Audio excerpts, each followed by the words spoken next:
Okay. We're going to get ready to get started with the board meeting for November 18th. So would everyone please take their seats?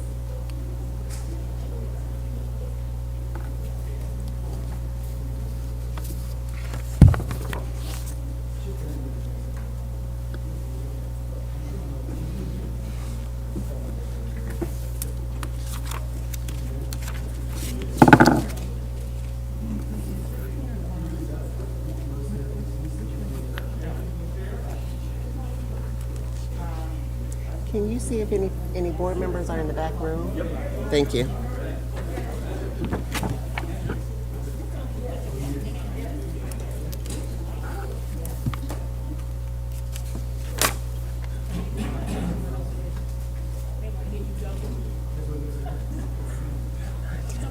Okay, we ready? You ready to get started?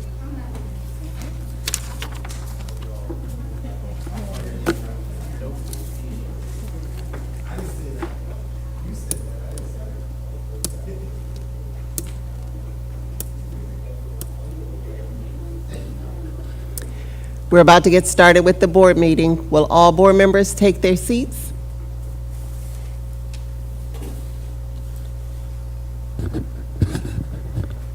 Good evening and welcome to the November 18th, 2021 board meeting. The board chair, Dr. Miller, sends her regrets for not being able to attend this meeting, and she will see you at the next meeting. Before we begin, I would like to ask everyone to turn off any wireless communication devices to avoid any technical interference with microphones and the taping of this meeting. A Spanish call-in line for the community to hear this meeting interpreted live has been established. The number is 508-924-5155. That is 508-924-5155. Closed caption is available through live YouTube streaming for the deaf and hard of hearing community. Finally, for those who are not able to observe tonight's meeting, a recording can be accessed for later viewing via PGCPS YouTube channel. We're now ready for the board prayer and pledge of allegiance. Board Member Edward Burrows III, please lead us in the board prayer and pledge of allegiance. Okay. Please rise. O God, we pray to administer that which is just in all educational policies, being ever mindful of your guidance, stir us to action with love, wisdom, and understanding. Amen. Pledge allegiance to the flag of the United States of America, to the republic for which it stands, one nation, under God, indivisible, with liberty and justice for all. Thank you, Board Member Burrows. Ms. Berkeley, would you please call the roll? Good evening, board members. Mrs. Adams Stafford. Mrs. Ahmed. Here. Ms. Boozer Strother. Here. Mr. Burrows. Here. Mr. Saran Ruiz. Here. Mr. Harris. Here. Mrs. Mickens Murray. Here. Mr. Montero. Here. Mr. Murray. Here. Mrs. Queen. Present. Mr. Thomas. Here. Mr. Valentine. Mrs. Williams. Present. Dr. Miller. Thank you. Thank you, Ms. Berkeley. Can I get a motion to accept the agenda for November 18, 2021? I make a motion to accept the agenda for November the 18th, 2021. Second. It's been moved in second. Any discussion? Hearing none, all those in favor, please say aye. Aye. Any opposition? The motion passed. Excuse me, Mrs. Williams. Who seconded that motion? Sorry, I did not hear. Boozer Thank Strother. you. Thank you.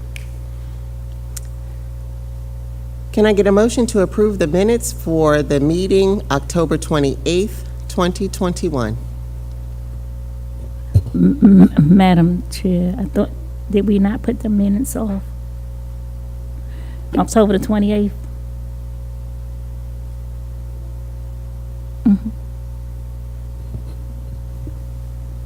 I'm not sure what you're asking. I thought you said October 28th. Go ahead.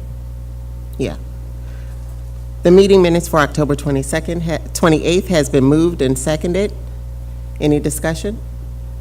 All in favor? Any opposition? Hearing none, the motion passed. Next up is a news break that's called Do the Math.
Please leave the disinfection location and keep away countdown. 20 seconds, 15 seconds, 10 seconds, 5 seconds. Disinfection starts. Looking and lighting up like an alien spacecraft, and talking like one too, is a newly deployed sanitizing robot whose sole aim is to rid compromised Prince George's classrooms of any lingering coronaviruses. One of 51 UB Tech Adabots, purchased recently by the school system for $15,000 apiece, the robots emit ultraviolet rays, UVC rays specifically, that will kill viruses anywhere they may be lurking, in classrooms, offices, or auditoriums. High school custodial staff have been trained by skilled environmental office personnel to operate the 7-foot-tall Adabots that come tightly packed in wooden crates and require the careful assembly of 8 glass tubes, the source of the robot's destructive radiation. The sight of an Adabot being rolled down the hall at Friendly High School recently looked a lot like a team of surgeons heading for the OR, a resemblance that was spot on, since the very same UVC technology has been used to sanitize hospital operating rooms. And as you can see, the barrier here on front actually is in the barrier that goes in front of the doors, which keeps people out, because it will affect it'll affect living organisms, plants, animals, of course, and people. Depending on the size of the room, Adabot can be set for 3, 5, 10, or 15-minute sessions. As for proof that the radiation is inactivating the coronaviruses, an acrid odor lingers for a few minutes after disinfection is complete.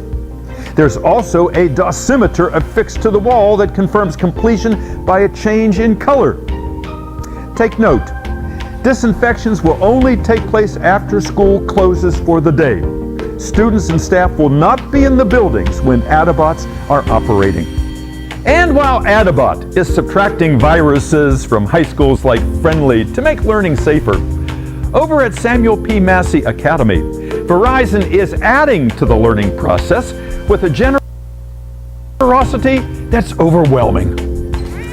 As one of just 2 schools in Prince George's County to receive a grant from Verizon's innovative learning program, Samuel Massey just saw Christmas come early, as 200 students in grades 6 through 8 received digital goodie bags that included cutting-edge laptops. So these are actually special devices. They're not your actual PGCPS devices. These are actually good devices because they come with data. And so they have, I believe it's 10 gigs. They have 10 gigs, and they're gonna have access to the internet at all times. You can always, depend on it. Like the old computers, you have to have Wi-Fi, but you can take this computer anywhere with you and be able to work on there. Maybe you're going out somewhere and you have to finish this assignment real quick. You can just get in the car or something, but you don't want to connect it to your phone because the Wi-Fi is always laggy and stuff like that. Adi Damola said it right. Stuff like that can make all the difference. So whether it's adding digital allies or subtracting viral enemies, Prince George's Schools is demonstrating that when it comes to learning during a pandemic, it knows how to do the math. This is Dave Zarin reporting.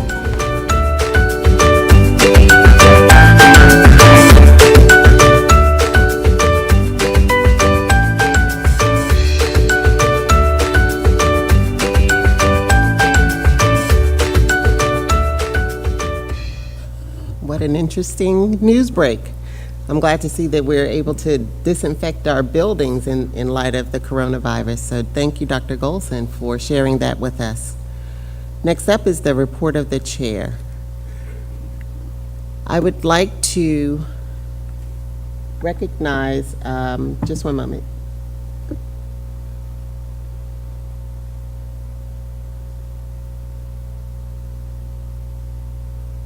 I would like to recognize Board Member Belinda Queen for a moment of personal privilege.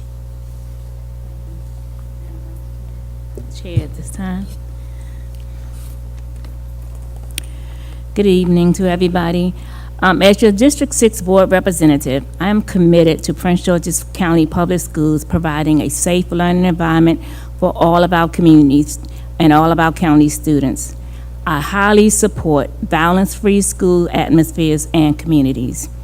Every member of this community shares the responsibility for all of our school success, and I would like to encourage every citizen of this great county to pray, each in his or her own manner, seeking strength from God to face the challenges of today with school violence, verbal and physical assaults, bullying, and gang affiliation that has become a national and local concern. The support of everyone in our communities is essential to the success of our schools and students by coming together to show love and providing solutions. I am calling upon Prince George's County faith-based leaders and all community members, regardless of religion, to pray throughout this weekend for students, teachers, school staff and administrations, parents, and our communities. As we enter into the season of Thanksgiving with so many of our loved ones that has gone before us, and each of us that have been affected by COVID, we must remember those who are facing social emotional moments, and we still remain a village in helping, sharing, and caring for each other. We are a family here in Prince George's County, and I'm reminded of the saying, a family that prays together stays together. And I remain thankful for this family. I thank you, Madam Vice Chair, for allowing me the opportunity for a point of personal privilege. I do ask again that all faith-based leaders, community members, no matter what religion, pray for Prince George's County Public Schools and students throughout this weekend. Thank you so very much. Thank you, Board Member Queen. Colleagues, at this time, I ask that you join me in honoring the memory of the following PGCPS students, staff, and family members with a moment of silence. Miss Goldie Z. Nussbaum, mother of Andrew Nussbaum, Board Legal Counsel. Miss Adwala B. Balagan, paraeducational, Cesar Chavez Dual Spanish Immersion School. Student Quincy Barnes, Dr. Henry A. Wise Junior High School. Safandra Ford, teacher, Gwen Park High School. Vivian Jean Wilkerson, grandmother of Maria and Teresa Woods, teachers at William Hall Academy.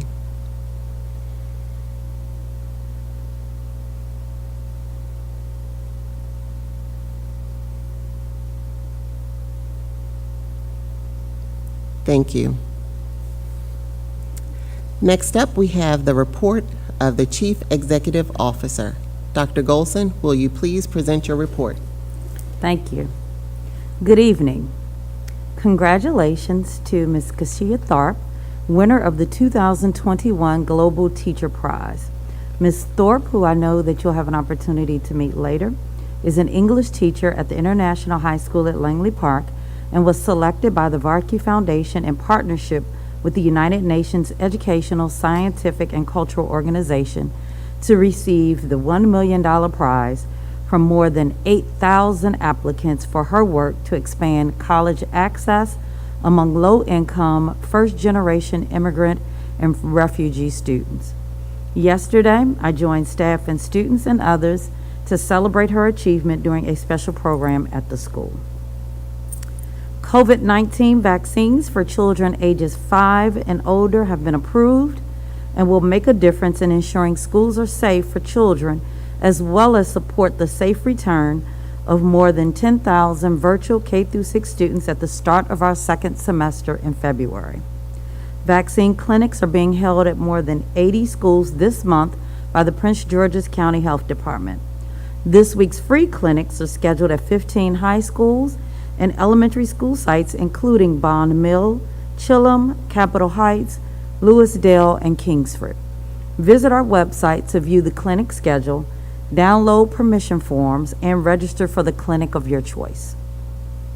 We are currently accepting applications for specialty programs, career and technical education programs, and public charters. Please visit our website to learn more about all of the programs and choices and to apply for the 2022-2023 school year. And lastly, as a reminder, schools and offices will be closed Wednesday, November 24th through Friday, November 26th for the Thanksgiving holiday. Thank you, and this concludes my report. Thank you, Dr. Golson. Next, we will have Board Member Shayla Adams Stafford, Chair of the Academic Achievement Committee, to present the committee's report.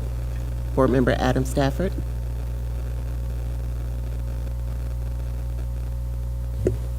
Thank you, Vice Chair Williams. The Academic Achievement Committee is charged with working collaboratively to explore and support new ideas, innovations, policies that will focus on closing academic achievement gaps, improving outcomes in the priority schools, in schools with underserved populations, and also enhancing outcomes for high-performing schools and students to reach higher levels of excellence. The members of our committee are myself, Joshua Thomas, Committee Vice Chair, Alvaro Cerón Ruiz, our student member of the board, Paul Montiero, and Curtis Valentine. Our focus this year has been on two important topics: literacy and special education. We discussed baseline data around PGCPS's special education services. The committee has asked for more information around the percentage of IEP goal completion, the timeliness of IEPs, and also specific data on special education performance. For example, how these students perform on statewide tests, graduation rates, and etc. We've also asked for more information, and we'll continue to talk with the administration about the recruitment and retention of Latinx educators. We also discussed the work that the administration is doing around culturally responsive teaching and learning.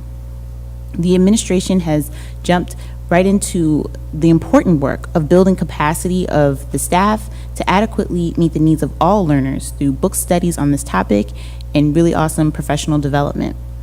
The committee has requested more information about year-end performance data, how students have dealt with the educational disruption of COVID and the plans to get students back on grade level. And also, the committee has requested from the administration more information about the plan for adopting high-quality instructional materials and helping students establish that sense of belonging. Most recently in our meeting, we spoke specifically about the math program and math literacy. And so we're looking to learn more information about how we plan to attract more math teachers. And in our CTE department, we talked about the comprehensive list of amazing CTE programs that we have here in the county. But we would like to continue to explore more information around the passage rate for our different program areas and how we can highlight the areas of excellence within the CTE program. Thank you very much. Thank you, Board Member Adam Stafford, and thank you for your leadership in chairing the Academic Achievement Committee. Next up, we have Board Member Ed Burrows III, Chair of the Focus Work Group, School to Prison Pipeline. Board Member Burrows, would you please present your report? Absolutely, and I hate to have to go after Chairwoman Shayla Adams Stafford, but I'll do my best. It is with great honor that I present this interim report from the School to Prison Pipeline Focus Work Group to the Board of Education to update you on the work completed thus far during Phase 1 and to provide recommendations for continuing with Phase 2. It has been an honor to partner with the Restorative Justice Partnership and the Advancement Project on this groundbreaking initiative and to serve with the other distinguished work group members who have volunteered their time, talents to help Prince George's County Public Schools lead the nation in dismantling the school-to-prison pipeline. I would also like to acknowledge the unwavering support provided to the work group by the Chief Executive Officer, Dr. Monica Golson, her staff liaison, Valerie Irvin, and other Office of Shared Accountability staff for their assistance with responding to the work group's multiple research and analysis requests. Pursuant to Board of Education Policy 8100, this report contains modifications that must be approved by the board, which include an expanded timeline and expansion of the partnership with the Restorative Justice Partnership and the Advancement Project. For this past 7 months, the School to Prison Pipeline Focus Work Group identified ways to dismantle the school to prison pipeline here in our own school district, with the goals of, number one, provide pragmatic and administrative policy, budgetary, and resource allocation recommendations to the Board of Education for consideration, adoption, and implementation, to study current student disciplinary practices in PGCPS, and to examine national best practices to provide policy and budget recommendations to the Board of Education. We were also tasked with providing recommendations on how to more effectively support students who might be more susceptible to the removal of school under the current system disciplinary policies and practices, draw upon relevant prior school system reports and studies for insight about how to address the issue, consider recommending the hiring of non-academic support staff to provide wraparound students and added mental health and behavioral specialist staffing to eliminate non-academic barriers to learning and student success. And lastly, to examine the role of cultural awareness and choices that students and teachers and administrators make in the school environment that lead to unnecessary and disproportionate suspensions. During this first phase, work group members met monthly to discuss the school to prison pipeline, the harms associated with exclusionary discipline policies and practices, review local, state, and national data, and review current discipline policies and practices, including but not limited to the PGCPS Code of Conduct. Meeting dates and topics have included on Tuesday, May the 18th, introduction, review, purpose, and work group commitments. On June the 14th, there was a presentation from the Advancement Project on national data about the school to prison pipeline. On Monday, July 12th, there was a presentation from the Restorative Justice Partnership and on PGCPS data and review of PGCPS Student Rights of Responsibility Handbook. On Monday, August 16th, there was a presentation of follow-ups on additional information from the administration. On Monday, October 18th, there were discussions in our subcommittee work groups to determine resolutions in these proposals. On November the 15th, there was a PGCPS presentation from the Department of Student Services. This work group was assisted in its work by the Restorative Justice Partnership and the Advancement Project, among other things, with developing our meeting outlines, developing our agendas. We had weekly planning meetings, We reviewed and analyzed discipline data from school year 2018, 2019, 2019 to 2020, and 2020 to 2021. And of course, that data was impacted by the COVID-19 coronavirus and schools being shut down and going virtual. So we did take account for that. And also facilitating work group meetings to ensure effective use of our time and resources. Prior to the start of the work group, each member received reading material from past research conducted with PGCPS, as well as a copy of the Student Rights and Responsibilities Handbook.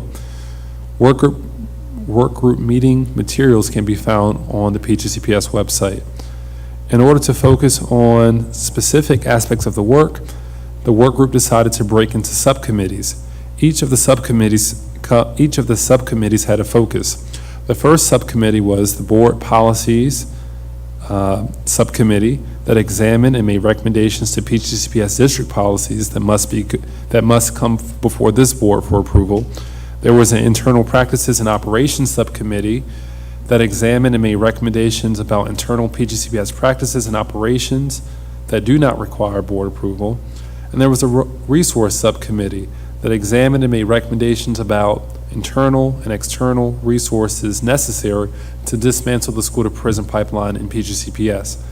In addition to large group meetings, there were subcommittee meetings that met virtually on the following dates to discuss their interim recommendations that were sent to the Board of Education.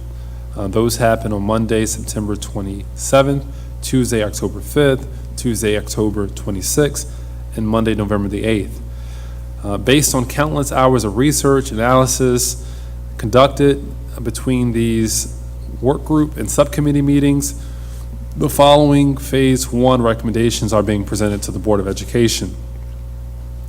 And in the interest of time, I'm going to ask that you read them. I'm going to highlight a few, but I feel like my report is going on a little long, so I'll just highlight a few.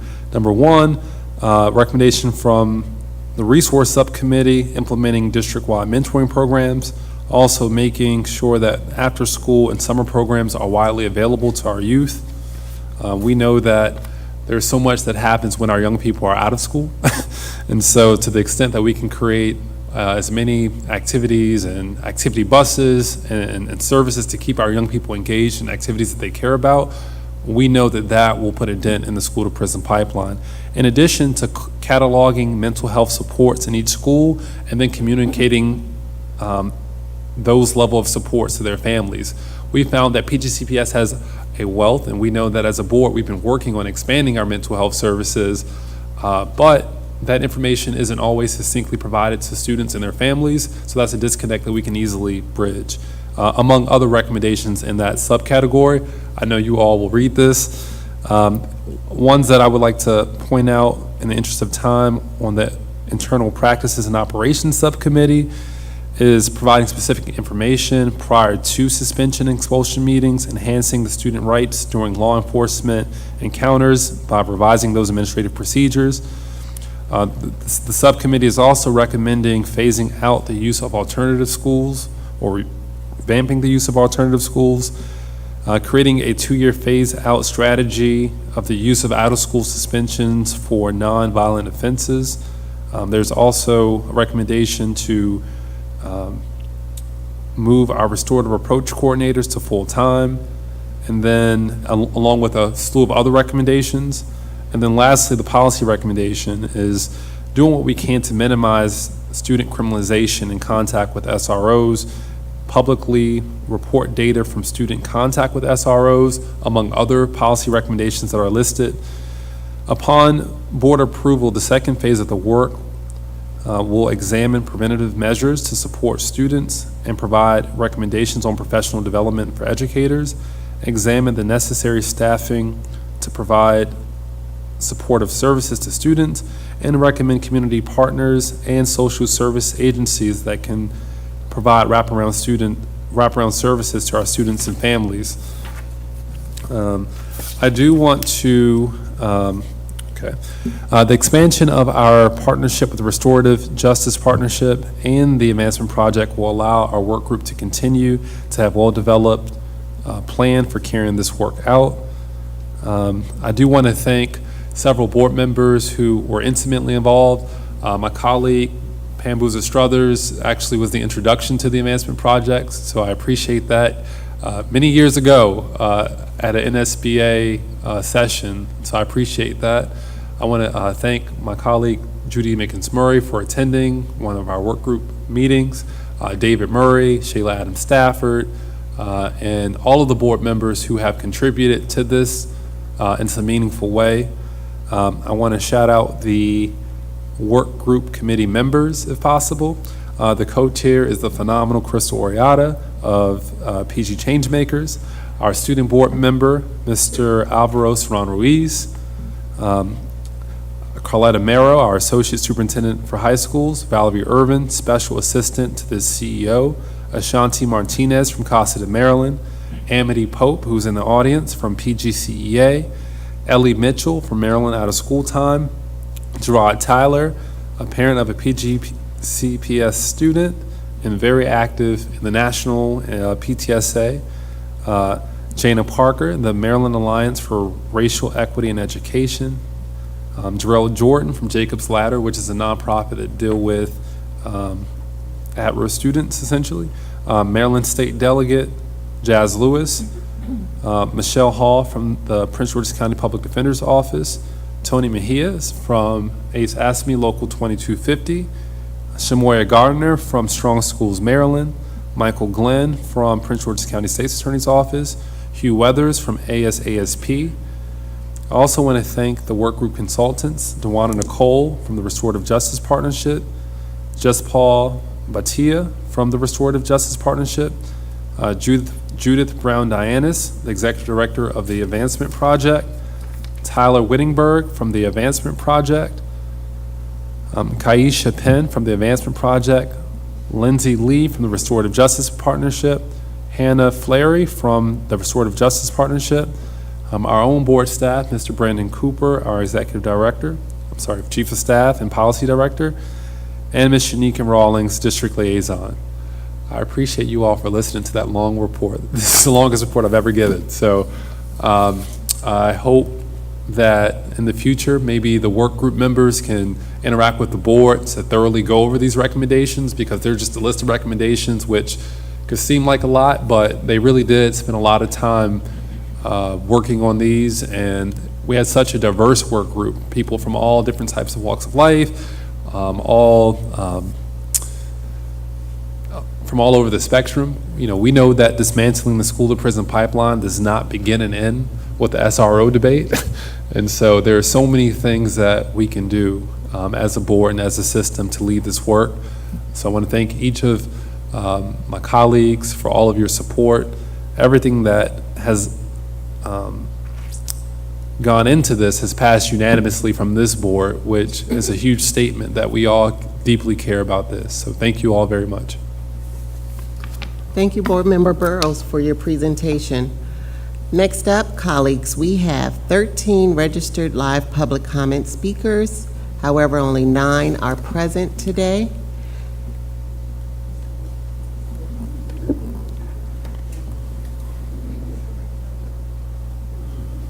Before we get to the public speakers, I would like to allow Board Member Boozer-Struther to provide a presentation around Miss Kashia Thorpe.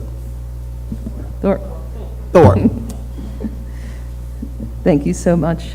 This is such an honor to present this Board of Education plaque to Kashia Thorpe. On November 10th, it was announced that PGCPS teacher Kashia Thorpe won the Varkey Foundation Global Teacher Prize for 2021. Ms. Thorpe currently teaches English to 12th grade students at the International High School at Langley Park. Her colleagues and students will tell you this is just the beginning of how she serves the school community. She was selected from over 8,000 nominations and applications from 121 countries around the world for the $1 million prize and international recognition of her work to open up college education for low-income, first-generation American, immigrant, and refugee students. In 2018 to 2019 alone, Ms. Thorpe helped her senior students win over $6.7 million in scholarships to 11 different colleges, with almost 100% of them going tuition-free. Ms. Thorpe was honored with the Medal of Excellence from the Governor of the State of Maryland for her work in influencing equitable policies in education, and named the National Life Changer of the Year in the entire U.S. for 2018-19, an award given to teachers who inspire and go above and beyond for their students, and exemplifying excellence, positive influence, and leadership. On behalf of Chair of the Board, Dr. Juanita Miller, I am pleased to present to Ms. Thorpe this recognition from the PGCPS Board of Education for her achievement. Thank you so much. And we have a presentation.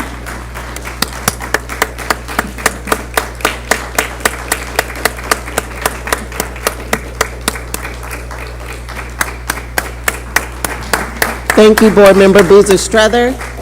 We have a certificate of recognition for Ms. Kashia Thorpe in recognition of being named the winner of the Verkey Foundation Global Teachers Prize 2021 in partnership with UNESCO.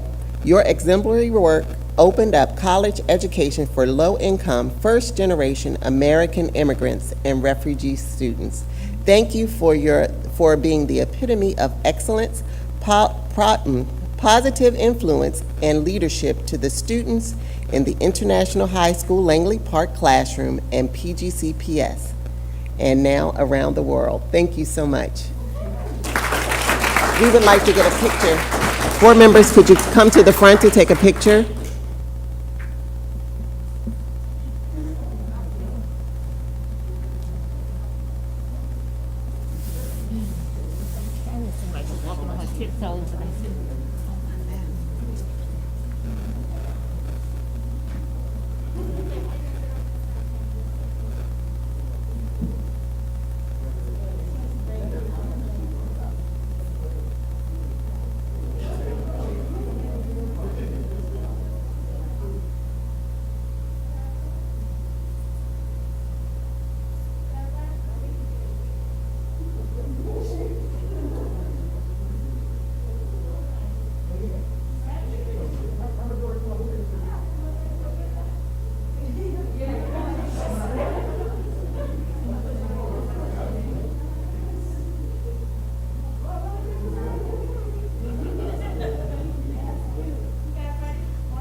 Thank you, Ms. Thorpe, and congratulations.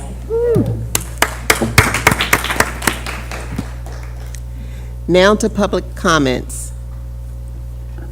Since then, we've had more of our public speakers arrive, so we will have 11 speakers tonight. To the public comment speakers, you are registered to speak in a public forum where the Board of Education will listen to your comments. The board will not address your comments. You may speak on the topic for which you have been registered. All registered speakers will have 3 minutes to provide comments. At the sound of the buzzer, speakers, you may complete that sentence only. Registered speakers may not relinquish any part of their speaking time to another registered or unregistered individual. Speakers may not address individuals on issues with profanity or derogatory terms. You will be warned once. If you continue, you may be asked to leave the meeting. Speakers are encouraged to use titles rather than names. For example, principal, CEO, deputy superintendent, etc. Your adherence to these guidelines will enable the public participation process to move smoothly. Our first registered speaker for tonight is Jessie Simmons, PGCEA teacher workload.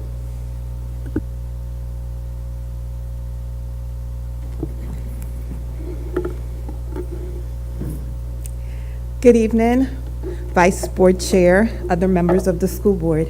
Thank you in advance for the opportunity to speak. My name is Jessie Simmons and I am the PGCEA Union Rep at Largo High School. The 21-22 school year started with several instructional vacancies, not enough subs to cover those vacancies, and teachers being asked to provide sub coverage on what seemed like a daily basis. As a more than 20-year veteran of this profession, in my opinion, this is truly an unprecedented situation. Permit me to say this with all due respect, teachers are stressed beyond acceptable limits.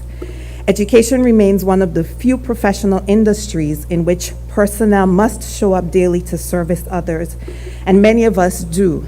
However, the staffing and substitute shortages that we are experiencing is forcing greater work demands on an already overburdened staff.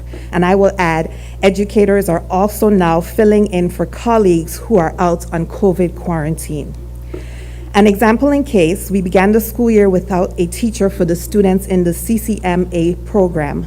On October 22nd, I was asked to take the AES training, which is the platform students would use to complete self-guided coursework. The following day after the training, I made sure students were able to access and navigate through the platform. I completed this task in addition to all of my other responsibilities because I knew this was important for the students' success. It was my understanding that a teacher had been interviewed for the position earlier that same week. Our leadership expressed excitement about having that person join the staff. As I stand here this evening, almost a month later, we are still waiting for that individual to join our team. It is not an understatement to say that the hiring process is a long and tedious one, not only for the individual, but also administrators and more so teachers who bear the brunt of the inconvenience. Obviously, the individuals for whom such situations are most detrimental are our students. They are shortchanged because they aren't receiving timely and adequate instruction to support optimal learning. According to the responses of the 2021 National Teacher Survey, and I quote, "Educators are tired, they're fed up, and they're ready to quit." It is based on scenarios like these that I stand with my colleagues and simply ask you to follow through on the promise of schools where our educators aren't stressed and overburdened, the promise of schools where substitute teachers are compensated fairly and feel valuable. The situation is dire. Let's work together through the pandemic to create a promising world-class public school system that our students, educators, and communities deserve. Thank you for your time. Thank you, Ms. Simmons. Next up is Manuela Daniels, PGCEA teacher workload.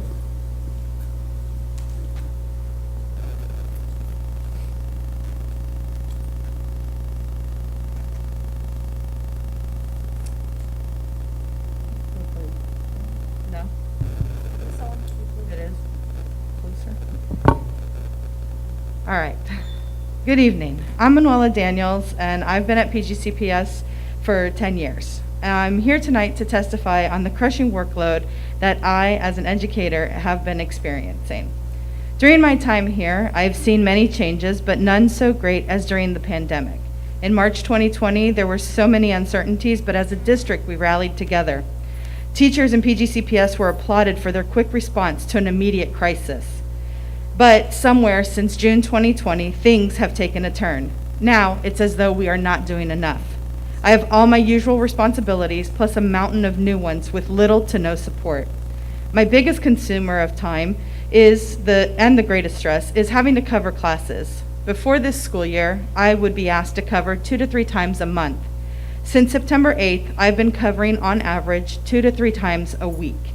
This has taken so much time away from me that planning and grading are all I can barely complete. The new responsibilities are on the back burner. It is well known that educators have never had enough time to complete everything, but all the sub-coverage due to lack of staff and substitute teachers has made it nearly insurmountable. I am so overwhelmed that when I look at my to-do list, I just close my computer because I don't want to spend 3 to 4 hours at home doing more work. I would like to spend time with my family. I watch and read the news, and I'm aware that teacher and substitute shortages are nationwide. But if substitutes and teachers had better compensation at PGCPS, we could attract more, and more importantly, more people would be willing to stay in the district. I say all of this because I'm drained and tired. My administration keeps telling us that we need to practice self-care, but I can't find the time to do that because I have to think about my students' social and emotional well-being, get them used to 90-minute sessions instead of 60, try to keep them off FaceTime or a streaming service. I also need to be aware of COVID compliancy changes. I have to plan to keep up with the curriculum. I have to grade and get the grades entered. I have to watch the Maryland Safe School videos. I need to learn Canvas with little training. I need to learn eDoctrina with no training and get my SGMs completed. I need to call parents, reply to emails, and I'm sure I'm forgetting something. Most of this is on my own time because too many days each week I'm a substitute teacher. I don't have time for all my job responsibilities, much less self-care or my family. The students are a priority and education comes in many forms. However, it will be impossible for me to be an effective educator if I myself fall ill due to physical or mental health issues because of stress. Everyone needs a break right now. The current workload is crushing us. The educators of this county showed what we could do when necessary, but we haven't gotten a break. We need time to complete all the responsibilities that are put in front of us. Now is the perfect opportunity to change the future of education in PG County by showing support for the educators so they choose to stay and be the best for all stakeholders. Thank you. Thank you, Ms. Daniels. Next up is Cataline Costello, PGCEA, School Calendar and Educator Workload.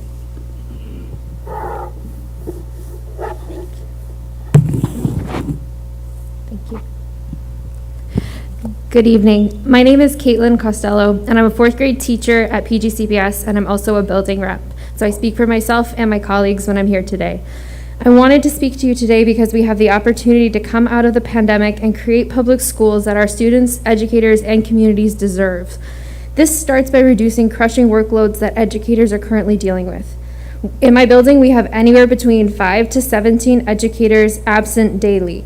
Compensation for substitutes should be increased, as currently teachers are covering all of these vacancies. Specialists, resource teachers, and ESOL teachers are covering lunches or acting as substitute teachers. We must work to hire more teachers to help fill these vacancies so that our support teachers can actually teach the students they were hired to serve. I don't have time as a classroom teacher to plan for instruction, reach out to help families, as I have too many other requirements that are taking my time away. From data entry, collaborative planning, staff meetings, emergency meetings, SIT and IEP meetings, requirements for bulletin boards and classroom boards, truancy forms, and entering 576 grades weekly for all of my students. I have no time to reflect. I have no time to think. I have no time to respond to my students' needs and be a culturally responsive educator because I simply have no time. Please consider ways to release students 2 hours early once a week, or provide additional time for teachers by partnering with community groups to give teachers planning time we need for these overwhelming tasks. Testing continues, and pressure is only increasing for us to help students who were already behind before the pandemic started. This takes such a toll on teacher and student mental health, which really needs to be addressed. I want to give more to students as they are the best part of my job, but I am out of energy and time to give. I need to take time off work tomorrow to attend a funeral for the passing away of my aunt, who was also an educator teaching future nurses. I'm grieving, and amid my grief, I also have to worry, will my partner teacher have a substitute tomorrow? Will he get planning time? Or will he have to teach 47 students in person and on Zoom simultaneously?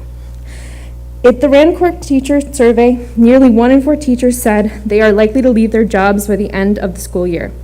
Please help educators by working to reduce class size, hire more teachers, and give us more planning time to support our mental health. We really need action, not words, as the current system is just not working. Thank you. Thank you, Ms. Costello. Next up is Faith Johnson, individual, workload, and mental health.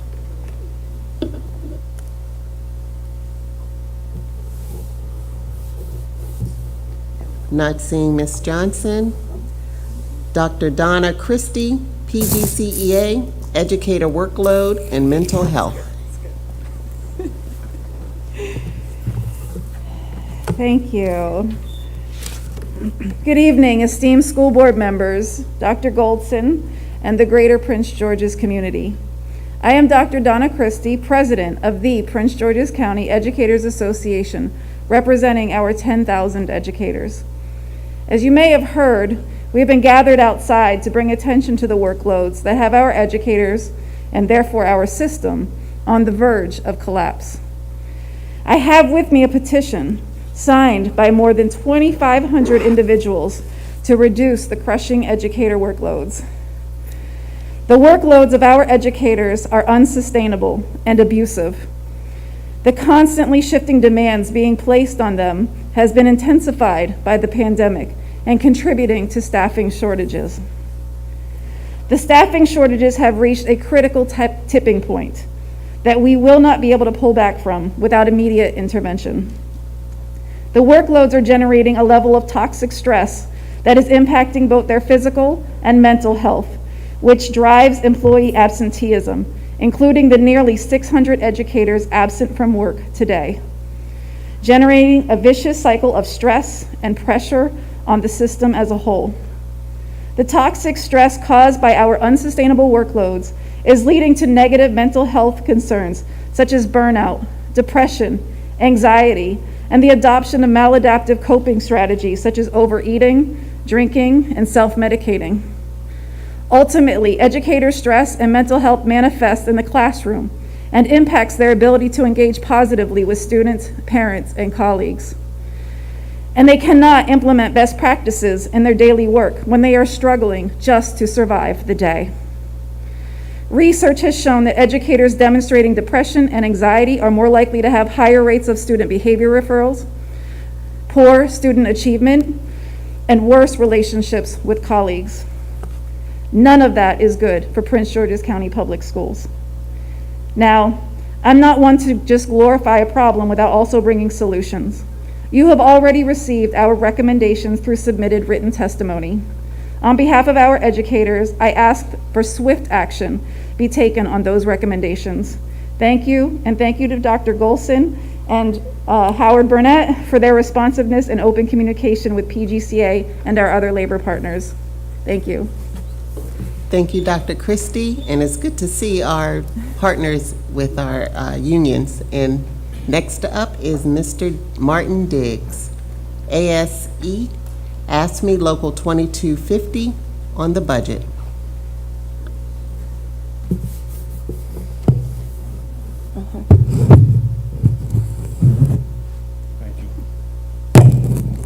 Good evening, everyone. Thank you, Vice Chair. Thank you for the board members.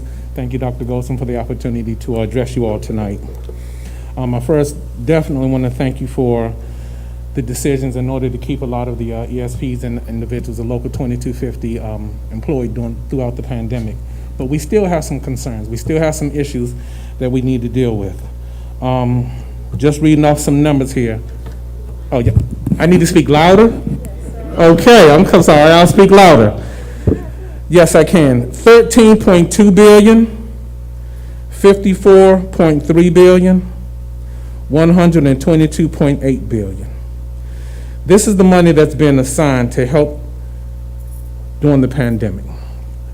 This is the money that's supposed to help keep individuals employed, but we're still having, in Local 2250, these members are still losing their jobs.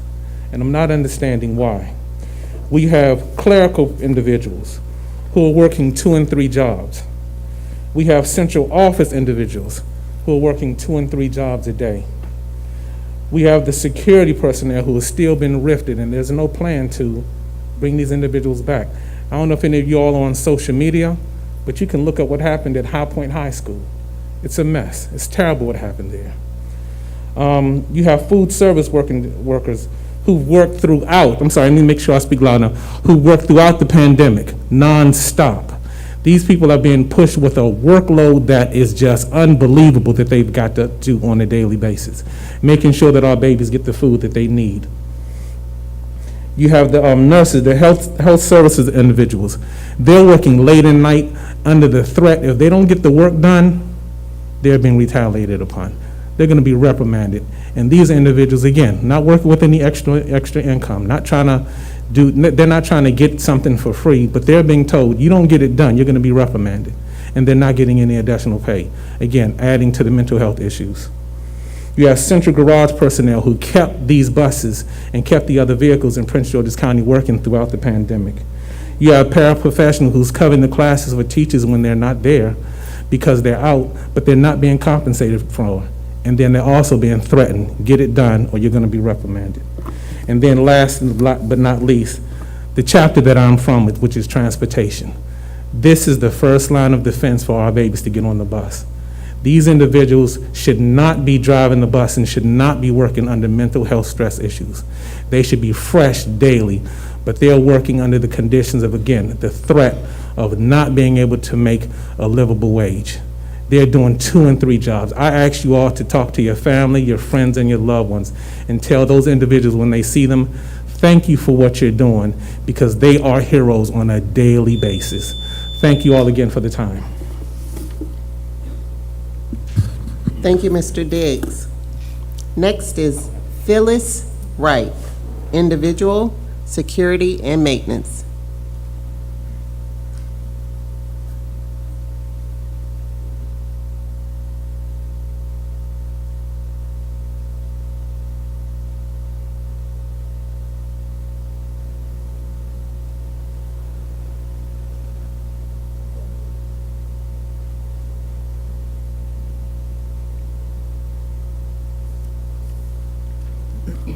Good evening, everyone. The reason why I'm here tonight is because I saw my daughter break up a fight on social media. It's unacceptable to me. We don't have security in there. I found out that teachers are not allowed to break up a fight. Now, I'm listening to all of these teachers in here saying that they're stressed. When we send our babies in these buildings to get an education, they can't perform. I have a problem with that.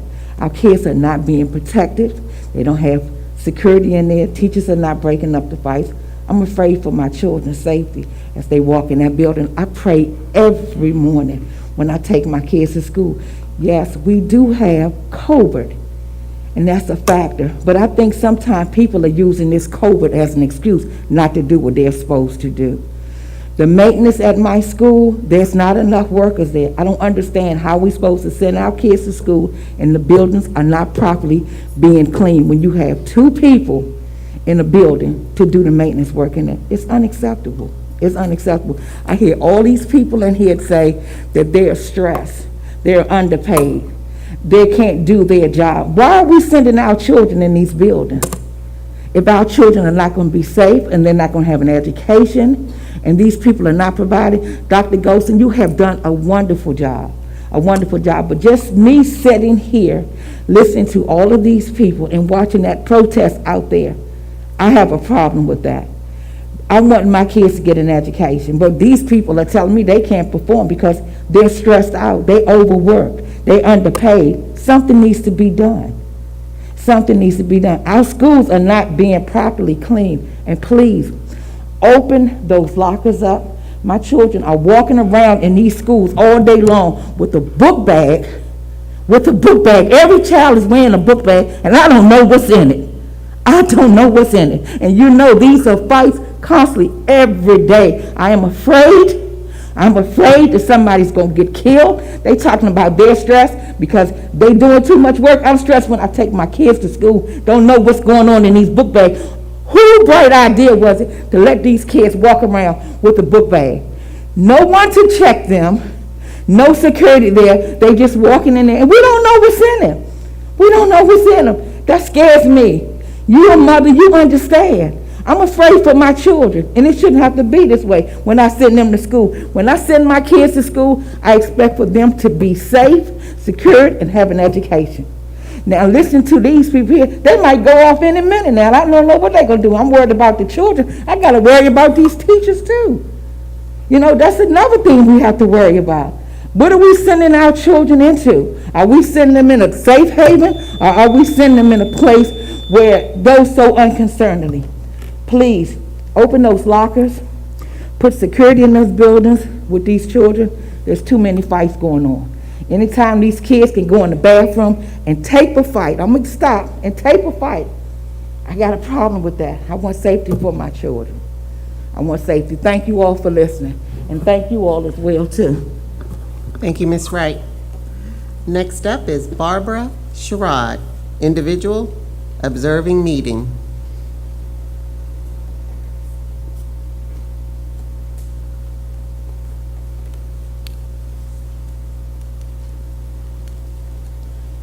Good evening. I'll make this brief. Thank you all, PG Board, County Board of Education, for allowing me to be here. I'm Barb Sherrod. I am a doctoral student at the Great Morgan State University, a national treasure in Baltimore, Maryland. I'm studying urban educational leadership. I've been following the board for a while, and I'm just here to observe board dynamics for a group project. So I thank you all for allowing me to be here. PG County community members, I thank you all for allowing me to be here. That's it. Thank you. Thank you, Ms. Sherrod.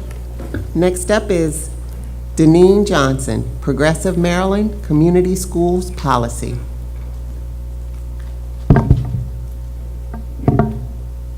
Good evening, board members. My name is Deneen Johnson, and I'm here today representing Progressive Maryland to speak on Board Policy 1100, Community Schools, and the revisions made to that policy during the November 16th Policy and Governance Committee meeting.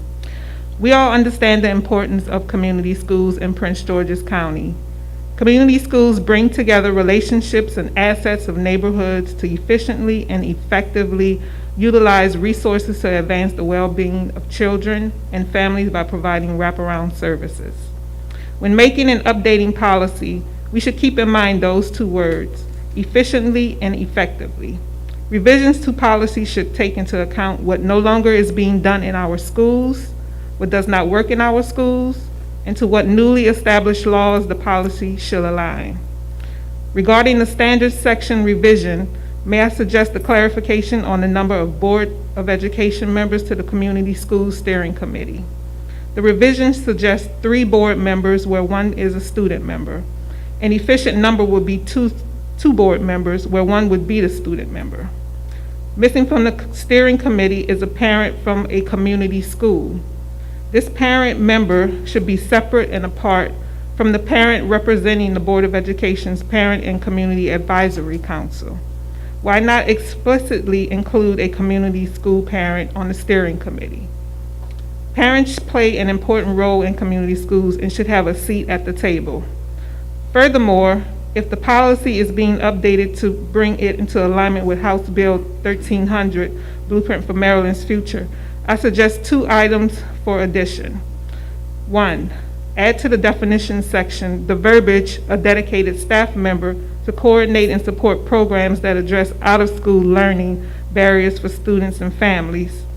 2, add to the standards section the following verbiage: have a professional health care practitioner to provide full-time coverage during school hours, including any extended learning time, who is a licensed physician, a licensed physician's assistant, or a licensed registered nurse practicing within the scope of the healthcare practitioner's license. These changes will not hamper the work of community schools, but instead bring about a more consistent way that aligns with the current model. I hope you take these suggestions into consideration. Thank you. Thank you, Ms. Johnson. Next up is Amity Pope, AROS, PG Changemakers, Community Schools Policy.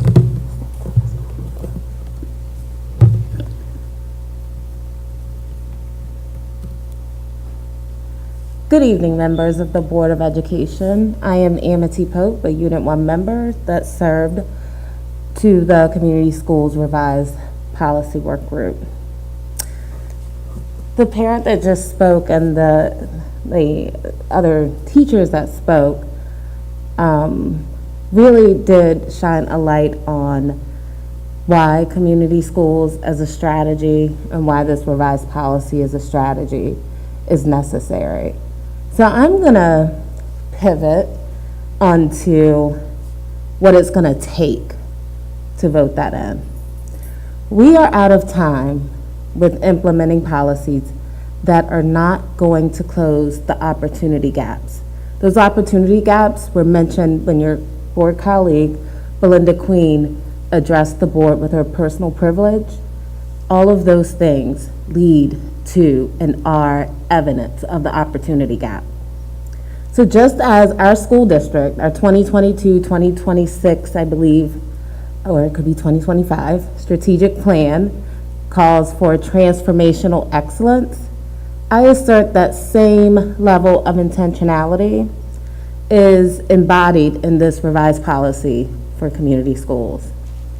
Now, I'm of the professional opinion that when people hear the words like transformation, they hear, this is great, this is positive, this is going to be fun.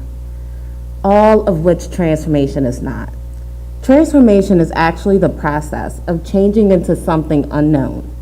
And usually when something is unknown, it's met with opposition, challenges, and obstacles. Yet this change, that transformation, it's critical. It's vital and it's necessary. And in order to achieve the outcomes one has not been able to achieve, it is very much needed. To transform, though, takes a type of work ethic, one that's engrossed with intentionality. And the community schools policy before you offers that. This level of transformation, I submit to you, was everything that is needed that wasn't there. And it's going to take the bold grit of this Board of Education to support it as written. This concludes my oral testimony. Thank you. Thank you, Ms. Pope. Our last speaker is Ms. Christy Lynch, Individual, Pandemic Stress in the Classroom.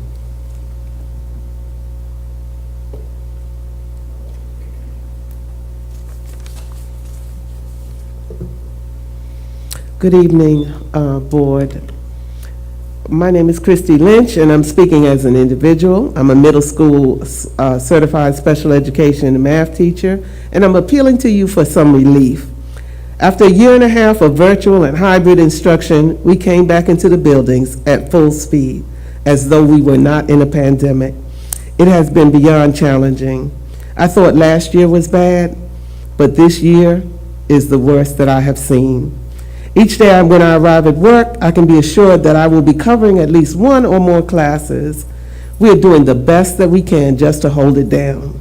We have a substitute shortage that we need you to acknowledge so that you can work on a plan to resolve it. We also need to fill classroom teacher and other related services vacancies that have been a lingering problem that is now exacerbated by the current situation. The workload is unsustainable. I must collaborate on lesson plans, cover classes, and keep up with my IEP case management, writing IEPs, monitoring student progress, contact parents, and I forgot to add write lessons. In addition, we all must watch the hours of Safe Schools videos that are mandatory, navigate the new platform, eDoctrina, and interestingly enough, any professional development that is provided after work hours when I am exhausted. Each week, I have anxiety about whether or not there will be enough staff present to operate the building, because it will all fall on those of us who show up. We are burning out like shooting stars. There are teachers who are crying daily. We need some relief. No one considered the impact of the pandemic on student readiness to actually return to class full-time and be a full-time student. Most of the day is spent saying, leave them alone, don't leave the room, stop throwing things, put your cell phone away, stop using profanity, don't talk across the room.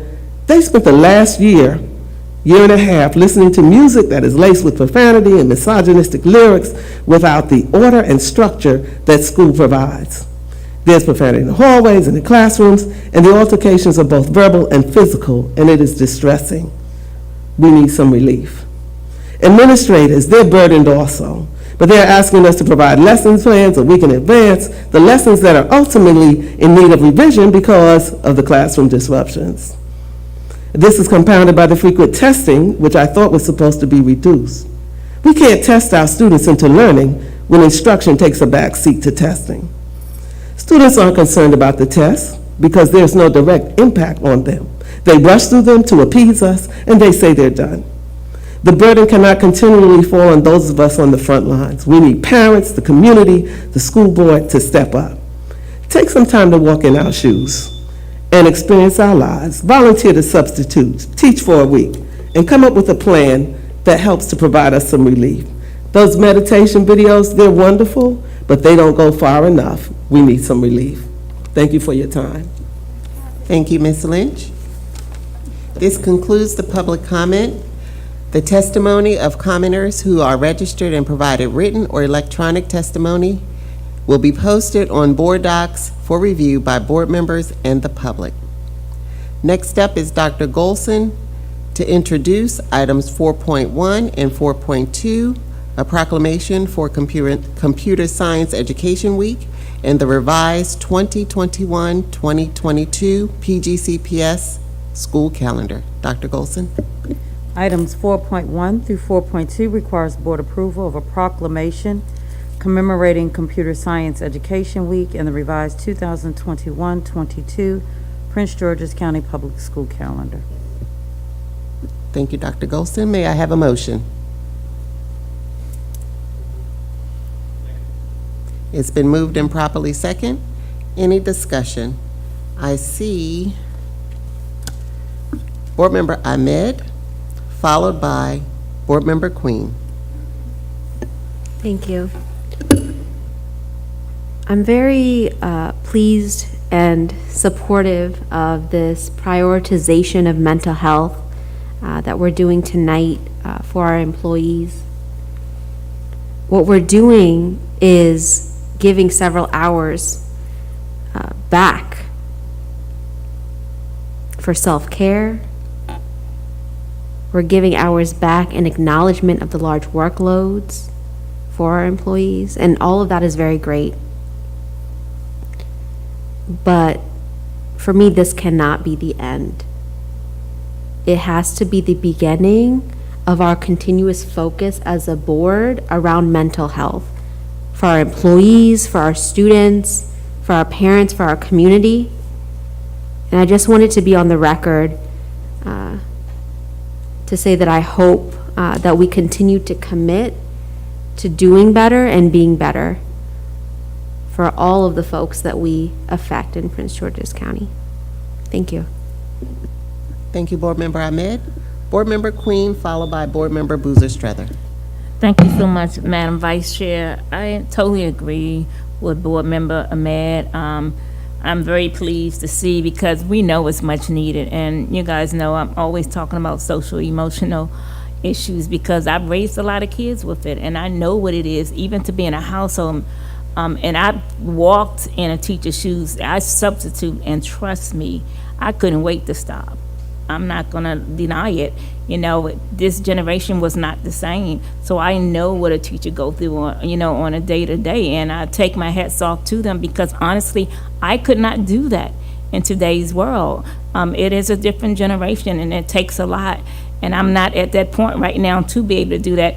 But I do appreciate it. But I'm just wondering, because I noticed in this calendar we gave these days, but in this time, but it also mentioned something about if snow days or something kick in, then they have to make up extra time. So I have questions concerning that part of it, that school days may have to be extended a little bit more, because I mean, I don't want to see anything extended anymore. I want us to be able to see, because I believe it was Montgomery County, another county, that gave a lot of 2 hours off on certain days to give the teachers a little bit more time, and I didn't see added days that would be toward the end. Each school district's calendar is totally different, but what is the same is the required number of hours of instruction that must be mandated by every local education agency in compliance with COMAR. And because of that, we have to make sure that we're aligned. If you look at paragraph 2 of the board action summary, it lists how many total hours of instruction are needed. So we make sure that we were still aligned to make sure we met that. By giving these hours, a lot of times we're able, if we had not added in these hours, we would have been able to, at the end of the school year, be able to make an appeal to MSDE not to add additional days because we met the requirement through the hour component. But by giving these time back for mental health options, we won't be able to make that appeal to Maryland State Department of Ed. The calendar that was approved by the board last year does build in 3 days for snow. Mm-hmm. But if we exceed those 3, then we are going to have to tack on additional days at the end of the school year. Well, I'm just wondering, Dr. Golson, you always hear me say that, and I've been trained through Verizon to think outside the box, to go outside the 9 docs. And I'm thinking, that as a school system, we have to learn to do that. We have, and I'm just going to use, for example, Prince George's County Police and our Sheriff Department. We could have programs where they can come into school and take hours with assemblies and do some educational training and learning, especially with the bullying. When you guys heard me started with the prayer, I'm telling you, we need the dog McGraw. We need them to come into the schools. We need someone to start doing some of these programs to train and teach our kids how to interact. It was just stated, even by some of the speakers, how the students were home for a whole year, were able to listen to computers, and in all reality, I watched my grandbaby. She was able to sit in her bed, be in her pajamas, do what she wanted to do, act like she was doing her schoolwork on the same time. We would catch her doing something else. That's the reality, and that's what these kids doing. As even the speaker said, the kids running into the bathroom.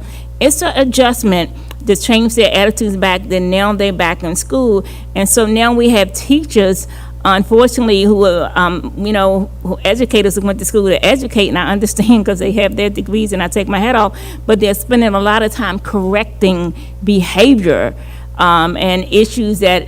I just think that we have to think of other ways and bring other programs in, that at that time it can give teachers a time to maybe do lessons and work plan, but we can maybe have assemblies where all the teachers were not able to be in there.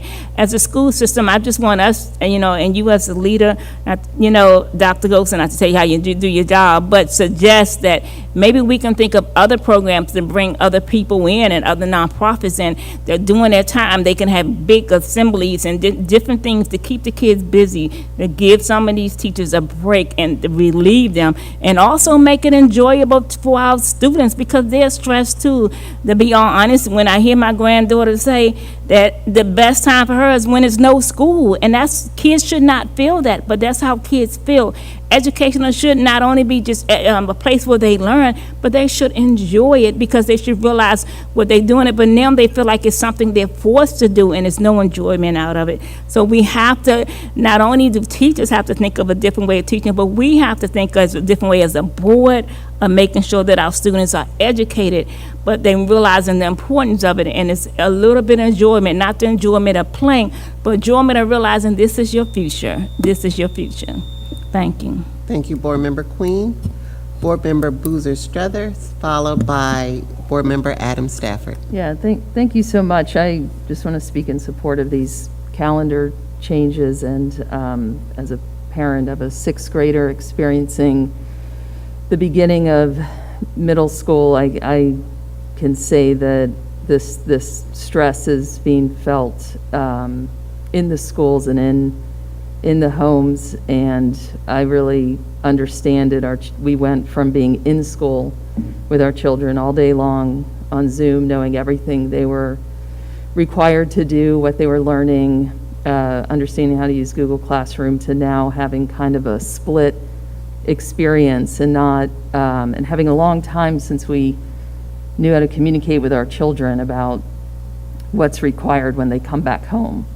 Traditional homework with the time in Google, and I know as we reach this point in the first grading period, I can say that all of that is real, and we're feeling it, and I just want to extend to the teachers that understanding.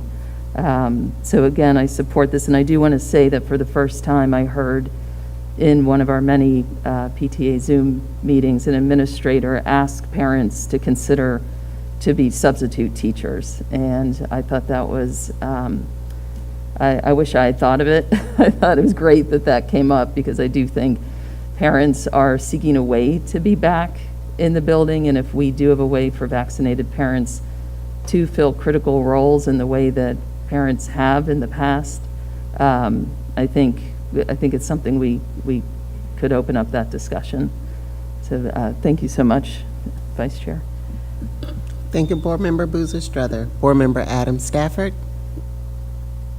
Yes, I just also wanted to express my support for this particular item. I certainly have reached out to Dr. Goldson. I know other board members have, taking the concerns of our educators very seriously. How can we incorporate mental health days, additional PLC days where you're not required to do necessarily admin work, but you have that opportunity for collaborative planning, and maybe even replacing some of those PD days with mental health days. And so I'm glad to see this on the agenda.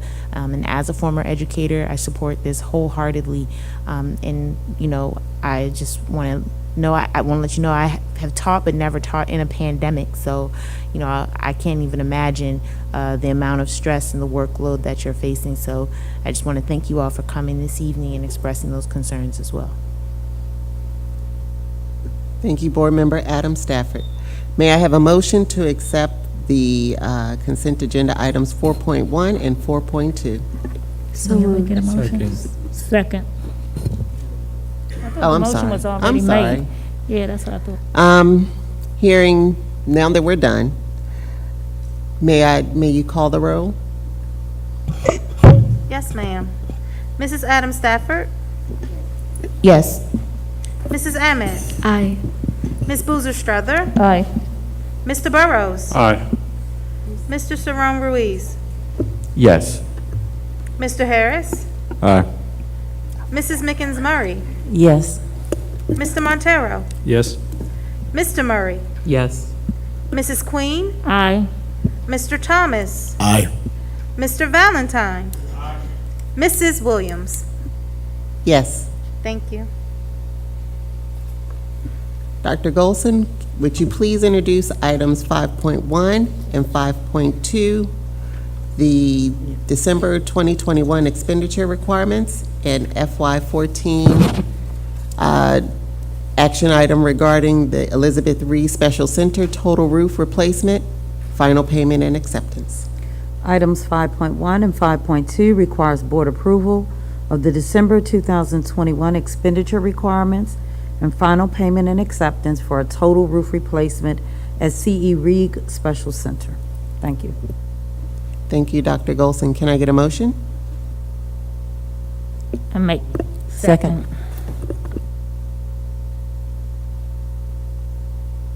Any discussion?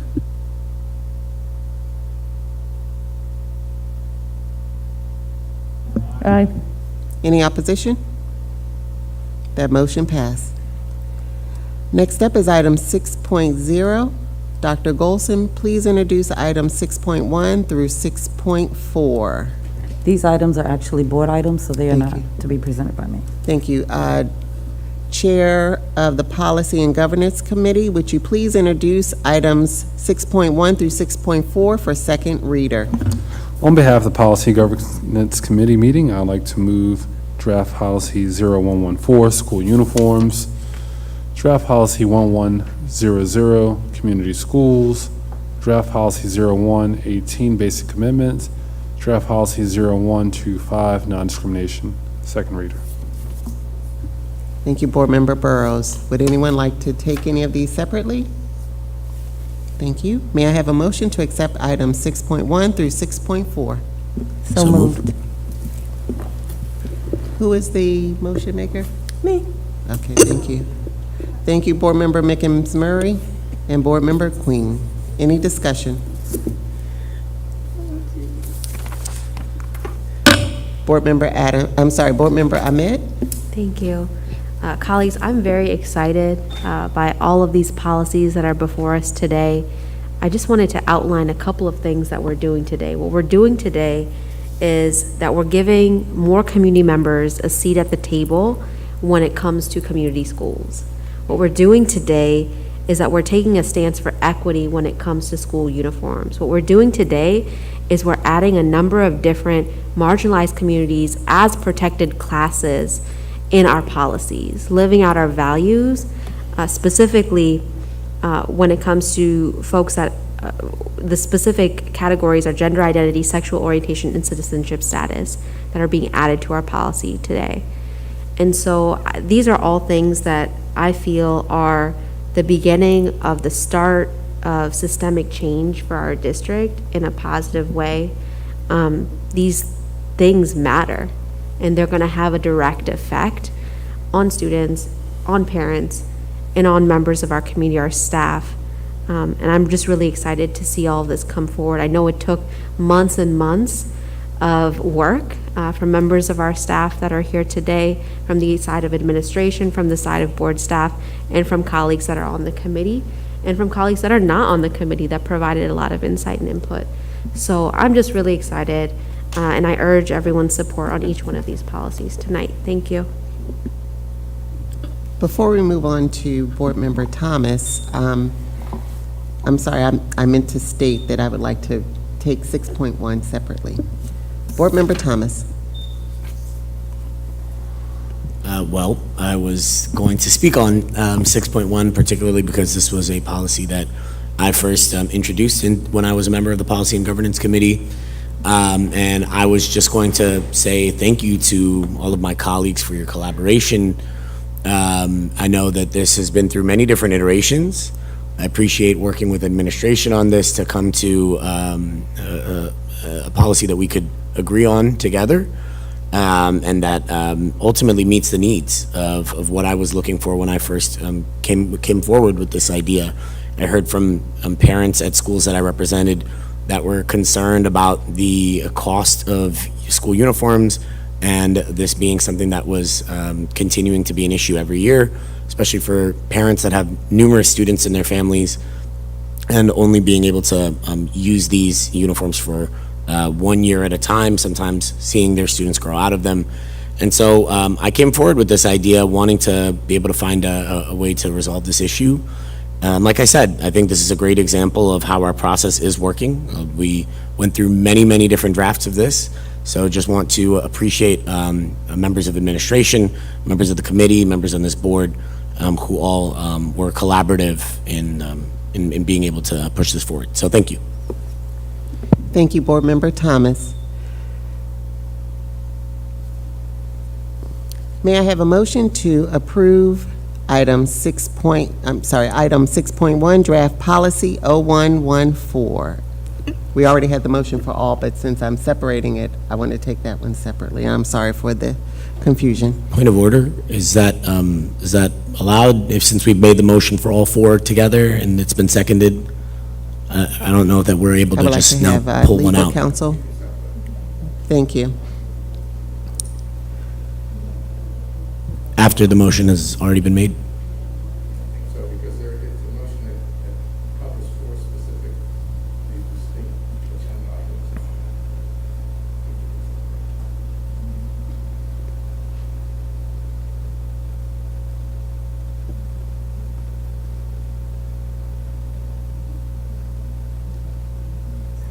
Does anyone have any opposition to it? I mean, it's up to you all as a board. If you would like to keep them all together, then that would change my vote. It's up to you all. It's okay. I mean, Madam Chair, I don't think we voted. I think the person who made the motion had the option of maybe changing the motion, and then person second, because I don't think we voted yet. The motion was Board made. Member but I don't think we Mickens-Murray, took the would vote. you please allow me to revise your motion with this friendly amendment to separate it?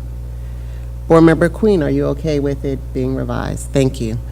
Board members, I would like to take the vote on 6.1, Policy 0114, school Point uniforms. of order. We need to finish voting on 6.2 to 6.4 first. Yeah, we'll do that one next. Oh, okay. The Board Member motion is, Queen, I'm sorry, Board Member Boozer-Strother?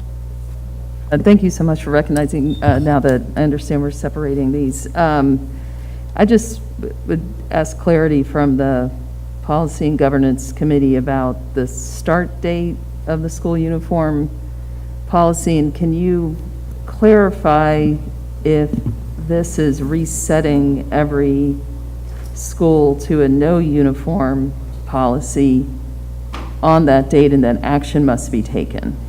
I can tell you that any policy that involves students does not take effect until the next academic school year. Can you clarify does every school reset to a no uniform school? I will yield to the sponsor. Yes, the answer is yes. Thank you. Or, I'm sorry, I'm looking at our policy director who is shaking his head. I think they have a choice. At least that's what I recall. Mr. Cooper? Yes, so there is a sunset provision after 5 years, but there is no immediate rescission of any. It just implements a 5-year sunset provision. So after 5 years, they have to reapply, but that is not immediate after passing of the policy. Did that answer your question? Thank you. Any other questions, Board Member Boozer-Strother? Any other questions? Hearing none. Next up is Board Member Burrows, followed by Board Member Thomas. No, thank you. Thank you. Board Member Thomas? Okay.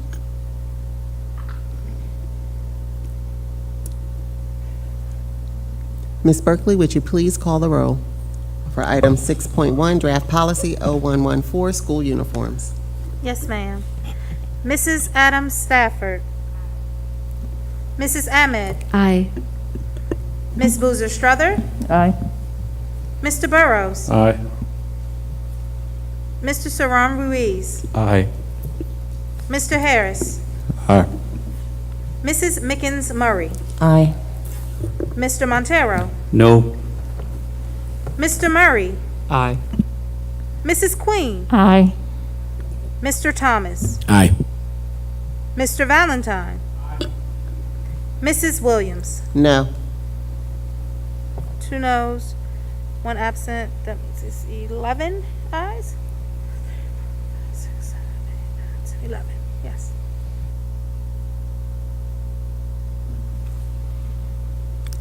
Next is, may I get a motion for 6.2, Draft Policy 0110, Schools, Community Schools, 6.3, Draft Policy 0118, Basic Commitments, and 6.4, Draft Policy 0125, Non-Discrimination. So moved. Second. Thank you, Board Member Ahmed and Board Member Mickens-Murray. May I get a vote? Ms. Berkeley, would you please call the roll? Yes, ma'am.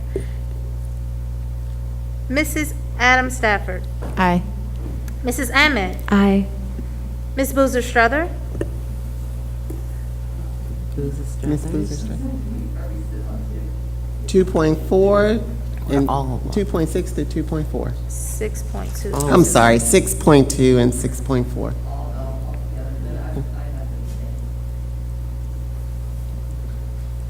Mr. Burrows. Aye. Mr. Saram Ruiz. Aye. Mr. Harris. Aye. Mrs. Mickens-Murray. Aye. Mr. Montero. Aye. Mr. Murray. Aye. Mrs. Queen. Aye. Mr. Thomas. Aye. Mr. Valentine. Mrs. Williams. Aye.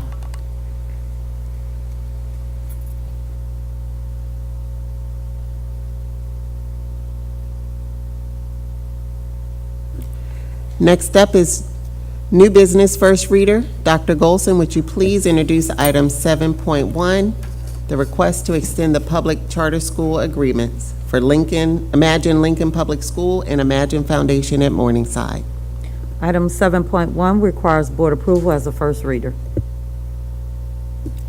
May I get a motion to accept item 7.1 and 7.1 as a first reader? So moved. I second that motion, the 7.1 as the first reader. Thank you, Board Member Harris and Board Member Queen. Is there any discussion?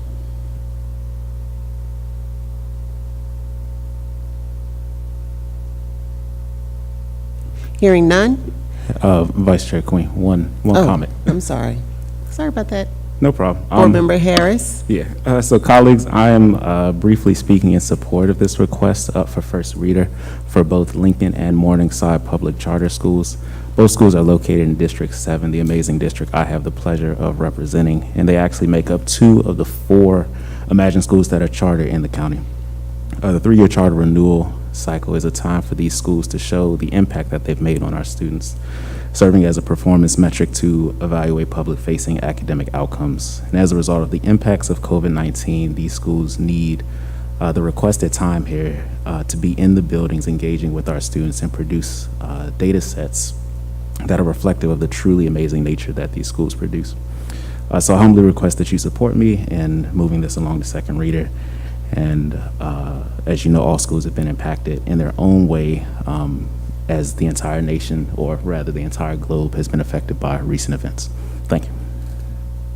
Thank you, Board Member Harris. Board Member Ahmed. Thank you. I'd like to explain my vote for this item and then also have a request, follow-up request for the next meeting. Colleagues, both of these schools came before the board several years ago for their agreements. And at that time, the student achievement data was abysmal. I was very, very concerned about that. And so I will not be voting in favor of this tonight. What I do request from administration is if we can get any data on how students are doing at the school currently, that would be helpful as we're making our deliberations for second reader. That information has already been delivered and is placed in the board office. Okay, thank you. Board office staff, if that can be communicated to the board members, that would be great. Thank you, Board Member Ahmed. Seeing no more requests to discuss, may I get a, maybe take the vote? All in favor? Any opposition? No. No. No. Ms. Berkeley, would you please call the roll? Yes, ma'am. Mrs. Adam Stafford. Aye. Mrs. Ahmed. No. Ms. Boozer Strother. No. Mr. Burrows. No. Mr. Saram Ruiz. Aye. Mr. Harris. Aye. Mrs. Mickens-Murray. Aye. Mr. Montero. No. Mr. Murray. Aye. Mrs. Queen. Mr. Thomas. Aye. Mr. Valentine. Mrs. Williams. Aye. 9 ayes, 4 nays, 1 absent. Thank you, Ms. Berkeley. 9 ayes? 9 ayes, 4 nays. That Yes, ma'am. motion passed. At this time, we will not be confirming the actions taken in executive session because we will return to executive session. But prior to us returning to executive session, I would like to just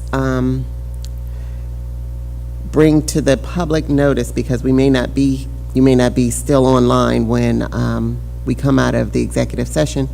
We did vote today in executive session to close the RFP related to the legal counsel. The RFP for legal counsel will now be closed, and those that participated will be notified accordingly. Second, we took a vote to have the current interim legal counsel provide us with a memo to provide us with some guidance on policy, procedure, and legal actions regarding the procurement process. Now, if I can take a motion to adjourn this session and go back into executive session. Can I get a second? Second. Well, Who was that? point of order, won't we have to come back into this session to confirm actions taken? We will have to come back to confirm actions taken in executive session, but we're not done yet with executive session. So I'm adjourning the general meeting, and then we're going to go back into executive session. Only to return to the general meeting? Only to return to the general session to confirm all of the actions taken. Got it, thank you. Was that Ms. Ahmed who second? Thank you, Board Member Queen and Board Member Ahmed. We will return and reconvene into executive session. Oh, sorry. All in favor? Any opposition? And I also say no. But it sounds like there are just 2 opposed. That motion passed. We will return into executive session.